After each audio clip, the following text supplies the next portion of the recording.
TV5 News Live.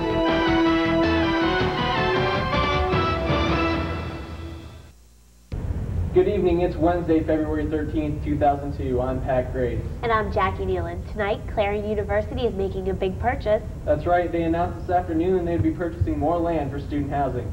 Clarion's very own Mark Despotakis has all the details. Mark? More housing is on the way for Clarion University, and that new housing could be in place as soon as 2003. The Corsi Foundation purchased property currently known as Magnolia Estates. The property as seen in this aerial photo is completely in Clarion Township. So Magnolia Estates is just 3/10 of a mile away from Clarion University. Now, as you saw in this aerial photo, it's a lot of property out here. So we actually came out the property to see what was here. Now, judging by the map they have here, there are only 3 properties sold, and that's 3 properties that currently have houses on them. If you take a look, most of the property out here is covered with trees. The deal closed yesterday with the foundation paying $2.1 million for the land, and no university funds were used for the purchase. Under the plan, these 69 acres will be transformed into community-oriented student apartment-style housing. The housing will be installed in 2 segments.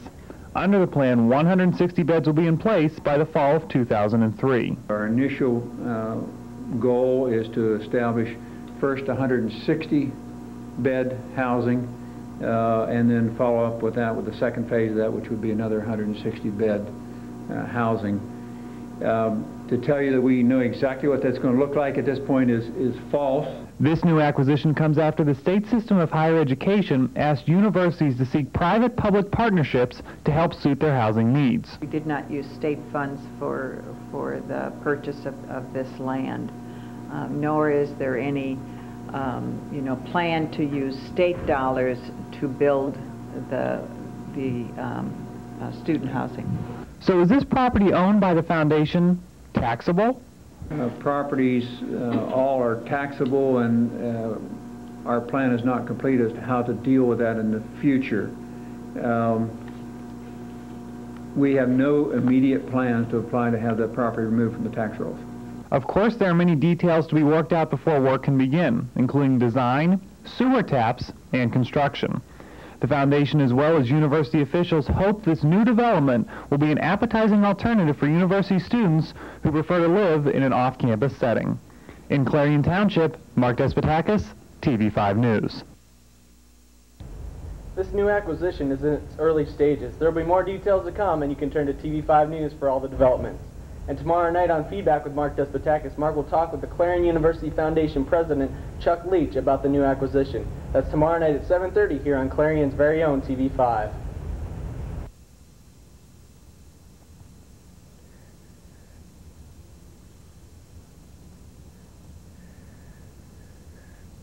Last night's hostage ordeal has ended in 28 counts of kidnapping for a former Fairfield University student. 24-year-old Patrick Arbello is being held on $1 million bond. Jody Latina has more.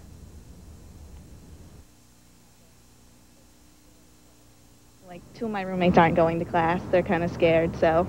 Fairfield University sophomore Jillian Brown says all she wanted to do last night was get off campus as fast as possible.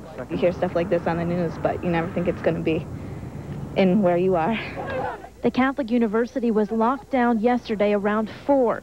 Police say a former student, 24-year-old Patrick Arbello, had taken an entire class inside Canisius Hall captive.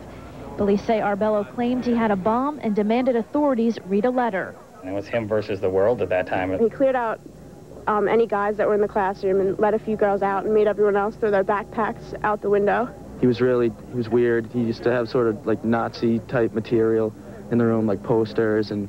After a 7-hour standoff, Arbello surrendered, the final hostage freed. Kept it known to everyone he didn't want anyone to get hurt. I don't know if that included himself or not. It seemed like he was just as scared as some of us.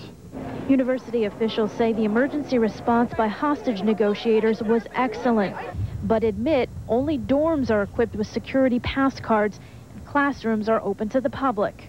I don't think we want to change things dramatically, but we're going to look at that and make sure we're doing all that we can to protect the people who are part of this community. We're a great, safe community.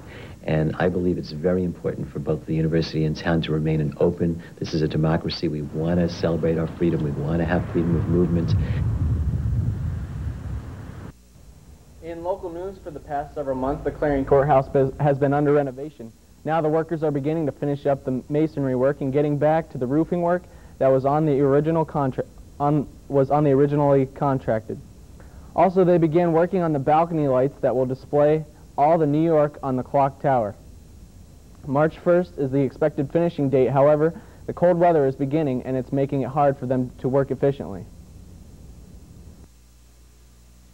If you think it's cold on the ground, go up there and try to work again.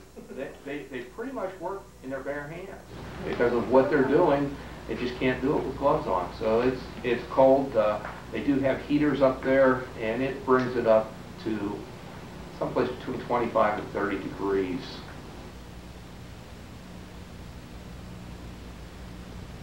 In other local news, how would you like to save a few extra dollars? TV5's very own Chris Ropacek interviewed a few Clarion residents to get the reaction to the new Aldi grocery store opening. Chris?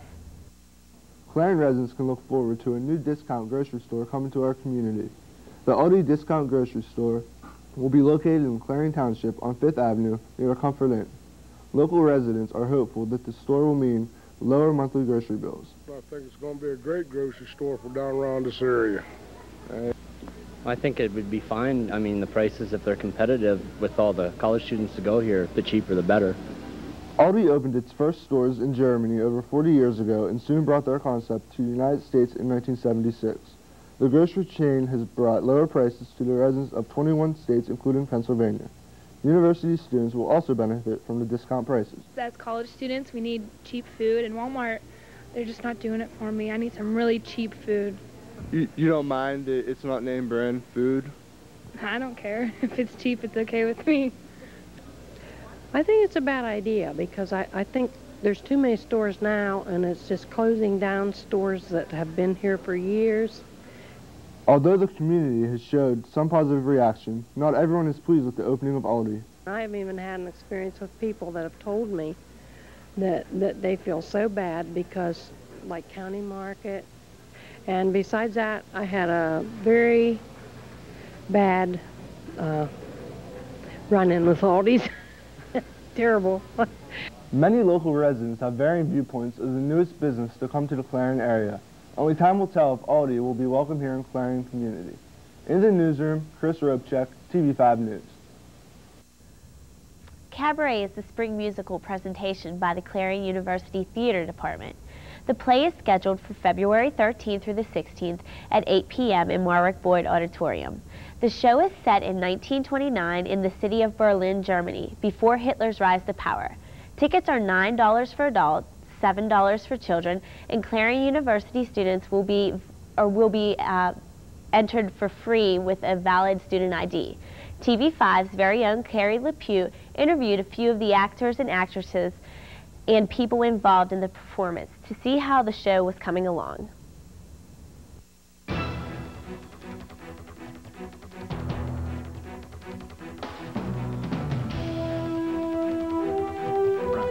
But first, it's your turn to let us know what you think.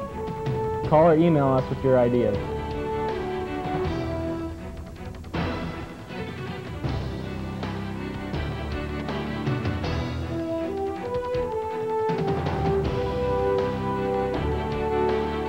This portion of the programming was brought to you by the Clarion Bowl Arena, located on Route 322, 1 mile east of Clarion. Bowl Arena offers rock and bowl every Friday and Saturday night, and a game room with 8 pool tables and arcade games. Bowl Arena also offers bumper bowling for kids' birthdays and league play for adults. Call 764-3471. Again, that's 764-3471. This portion of the programming was made possible through a grant by the Captain Loomis Hotel and Restaurant. The Captain Loomis Hotel and Restaurant is located at 540 Main Street in Clarion and offers dining as well as a nightclub. The restaurant and nightclub are open 7 days a week for your convenience. Call Captain Loomis Hotel and Restaurant, 226-8400.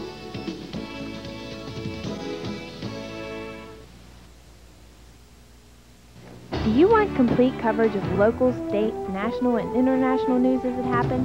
Good evening, everyone, and welcome to TV5 News Live. Then tune in to Clarion's very own TV5 News Live for complete coverage of the Clarion area and our world. TV5 News crews join with crews from the world's news leader, CNN, to provide complete coverage of the day's events. With advanced satellite capabilities, TV5 News can bring you the latest news as it happens. So tune in every Tuesday, Wednesday, and Thursday evenings for Clarion's very own TV5 News Live.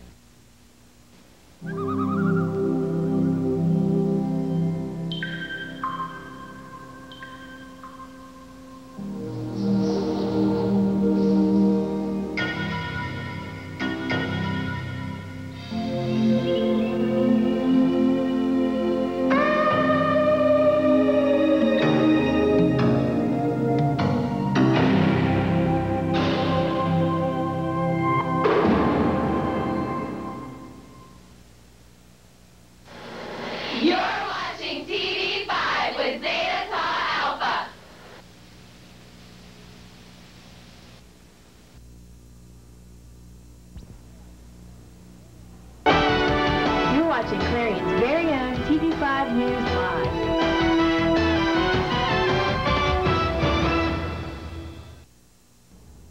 September 11th is a day that Americans will never forget. However, many still question the reason why the attacks happened and if the attacks will happen again. The House and Senate Intelligence Committees are going to hold a single joint inquiry into why the United States government failed to detect the attacks and also examine its responses to terrorism. The hearings are expected to begin in mid-April. For more than a day now, Pakistani police have been interrogating the chief suspect in the kidnapping case of U.S. reporter Daniel Pearl. Officials say the suspect militant leader and Omar Syed Shaki is, in the words of police chief, a hard nut to crack. Ben Wedeman has more from Karachi.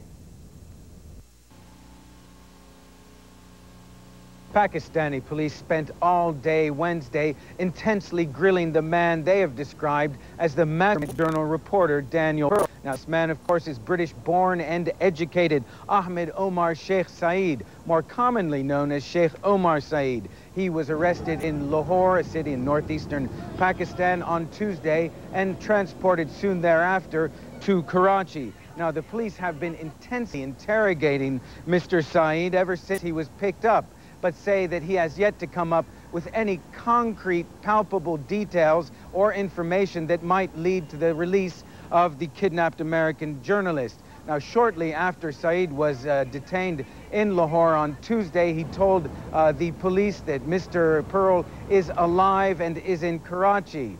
That seems to be the sum total, at least as far as journalists are being told, of what has come out of those interrogations. Meanwhile, the police in Karachi have carried out a series of raids in this crowded, teeming city of 14 million.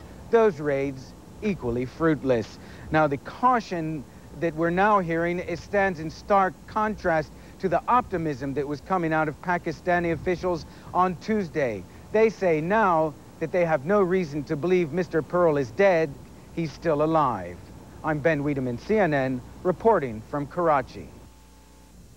As the hunt continues for 17 men believed to have planned an attack against the United States or U.S. interests in Yemen, the FBI issued a public warning Tuesday about a possible terroristic attack.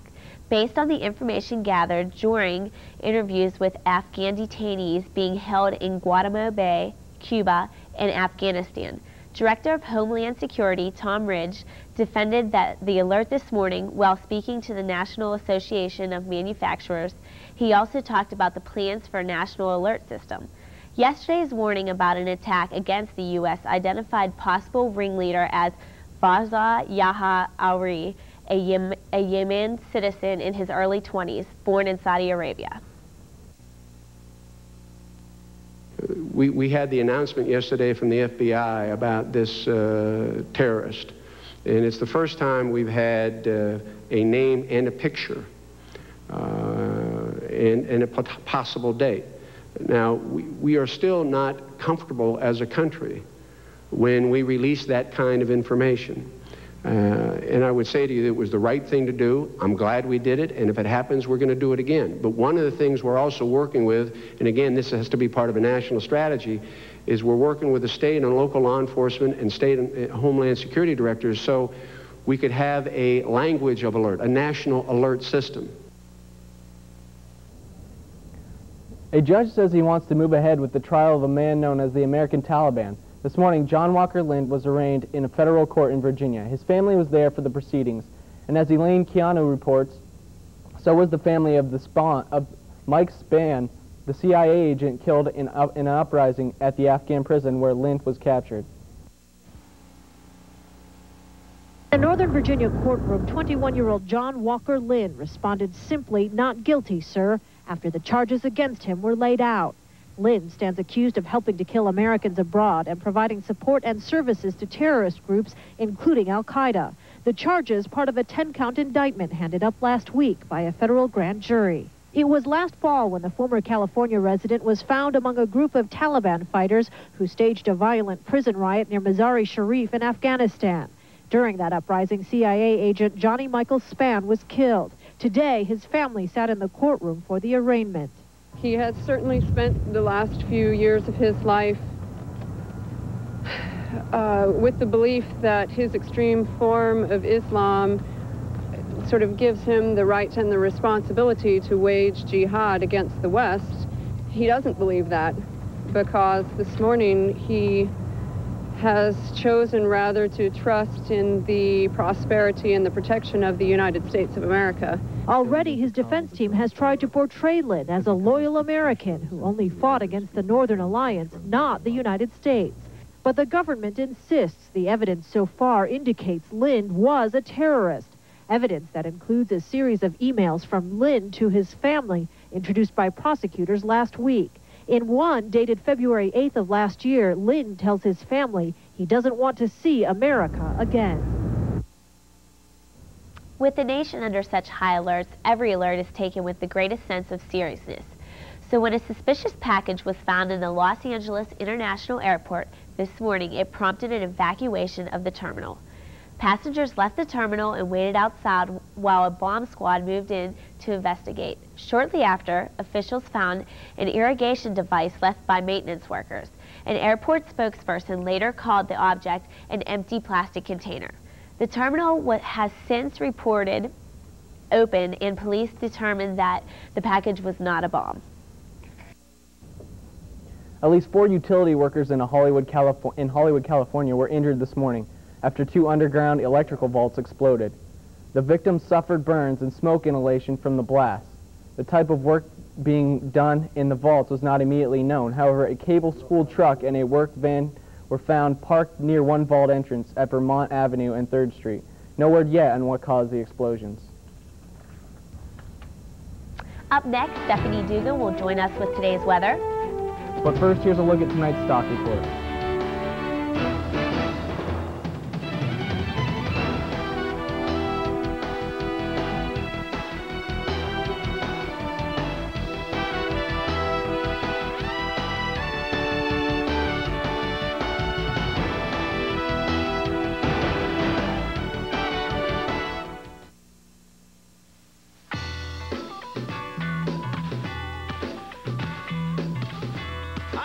Simmons. Yeah. Give me Jones. Anderson. Smith. Lightfoot. Bishop. Hernandez. Swifka. Harris. Lavender. Peavy. Yes. In the game of life, you've got a much better chance at getting picked for a cool job with great pay if you take algebra, geometry, and calculus. You need to know how math can improve your future. Demand it. Call NACME. We'll tell you. Wardrobe for some TV5 news stock provided by Fashion Bug, located in the Clarion Mall. Whether you're looking for junior trendy or fashion for women, they have it all with many different styles. Fashion Bug also offers a wide selection of accessories. Fashion Bug is located in the Clarion Mall, just off of exit 62 of Interstate 80. Open Monday through Saturday, 10 a.m. till 9 p.m. and Sunday from noon till 5.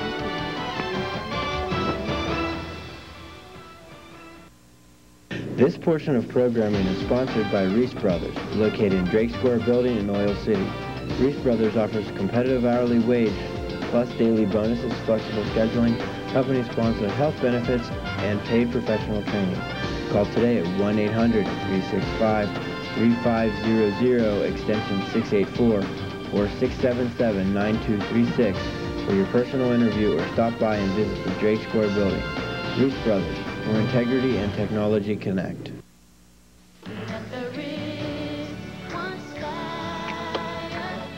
Hi everybody, I'm Brandy. How would you like to give hope to millions of the world's children? UNICEF, the United Nations Children's Fund, is saving lives in over 140 countries by providing kids with medicine, clean water, nutrition, and education. With your help, UNICEF can make a huge difference in our world. For more information, call 1-800-FOR-KIDS. Thank you.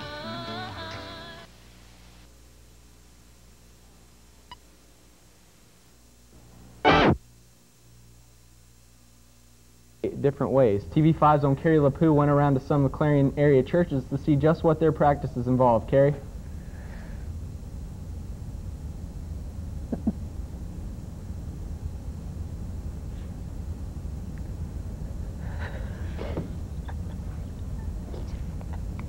There are mostly cloudy skies throughout much of Pennsylvania today.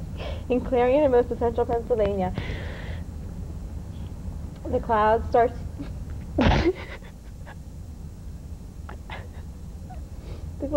to give way to blue skies and sunshine by late afternoon. The clouds have disappeared from much of the northeast, leaving behind a sunny day tomorrow. As for what the front map shows, a high-pressure system moving off the east coast. Also moving off are the snow showers that regions of Pennsylvania woke up to today.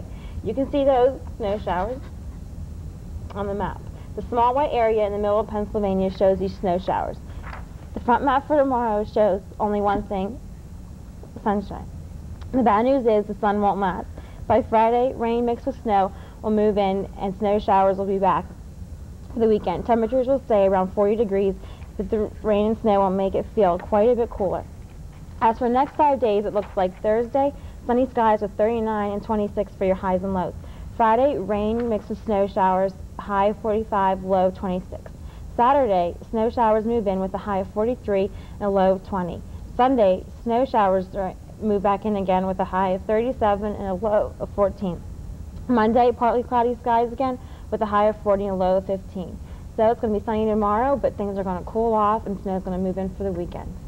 Sounds good. Thanks, Stephanie. Better wear our jackets this weekend then, huh? Yep. Well, so many people celebrate Ash Wednesday different ways. TV5's own Carrie LaPoo went around to some of the Clarion area churches to see just what their practices involve. Carrie? With the Lenten season starting today, many gathered to celebrate Ash Wednesday at the First Presbyterian Church in Clarion. Pastor Kirk Orr of the Presbyterian Church gave some biblical history about Ash Wednesday. Well, the Lenten season is something that we have used down through the last 20 centuries to help us to affirm something that humankind has actually used for, well, many millennia, really. From the earliest times, people of all cultures have used sackcloth and ashes to repent. The Clarion Ministerium are gathering together each week for a Lenten service, followed by a luncheon where members of the community can come together and fellowship. Well, each of the churches takes responsibility, either as an individual church or churches that get together to feed the folks that come downstairs to be with us. We had just under 200, Christine Stroni will be here with tonight's sports. But first, here's a look at tonight's winning lottery numbers.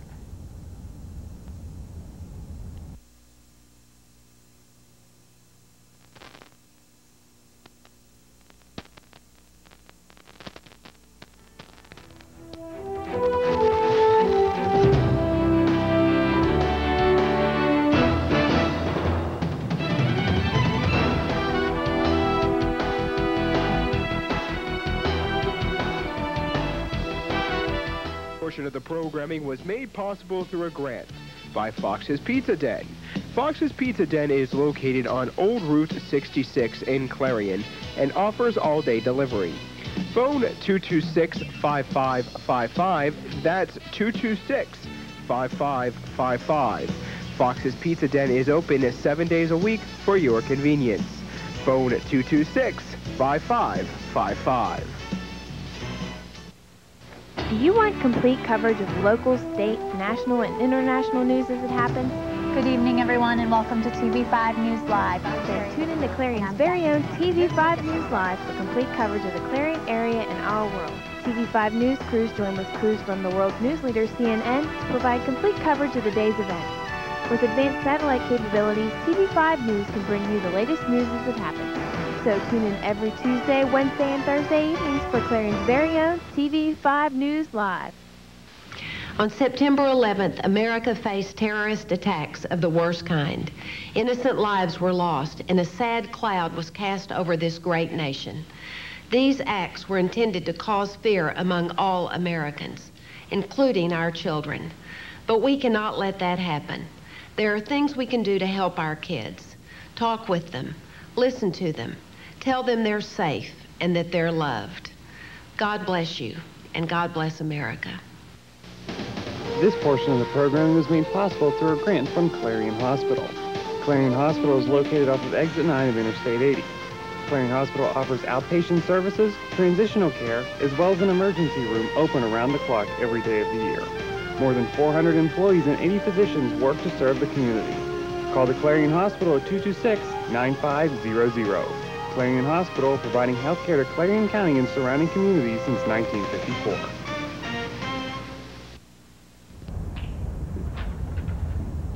Christina Stroni is now with us to tell us what's new in the sports world. Jay Fiedler has struck gold in Miami, deciding to forego the open market and stay right where he is. The quarterback is signing a 5-year contract to remain a Miami Dolphin. The 30-year-old is 21-10 in 2 seasons as the Dolphins starter and has led them to the playoffs each year. Last season, he threw 3,000 yards with 20 touchdowns and 19 interceptions. Fiedler's decision to stay will most likely put an end to all the speculation that former Cowboy quarterback Troy Aikman might come out of retirement and play for Miami. Mike Tyson is back and ready for battle. Tyson has found a home to fight in and has been given a license to fight in the state of Georgia. Tyson's fight with Lennox Lewis could possibly be fought in the Georgia Dome in Atlanta. In Salt Lake City, the Olympic snowboarders have been tested again for drugs. This time, they're all clean, hoping that the marijuana scandal involving a Canadian snowboarder 4 years ago is totally over. Doping officials said Wednesday that none of the first 100 urine tests among all athletes in Salt Lake City have found any drugs. According to Doug Rollins, the doping control director for the Salt Lake City Organizational Committee, the snowboarders have been tested and all the tests have come back negative. Monday night's figure skating controversy led to an announcement on Tuesday that the International Skating Union will conduct an internal assessment involving a conversational judging decision at the finals of the Olympic pairs figure skating competition Monday night. The gold medal went to a Russian pair who stumbled, rather than to a Canadian couple who landed on their feet. Finally, over in Salt Lake City, the United States hadn't brought any new hardware home for today. For the United States, the total medal count is 9, leading with 3 gold, 4 silver, and 2 bronze. Hopefully after today, the United States will be back in full force and ready for nothing but gold. Thank you, Christina. Well, that's the news for tonight. Join Carrie LaPoo and Susan Honorad tomorrow night. But up next on Sports Night, Kyle Cathcart will be joining us here in the studio for an interview. For everyone here at TV5, I'm Jackie Nealon. And I'm Pat Grace. Have a good night.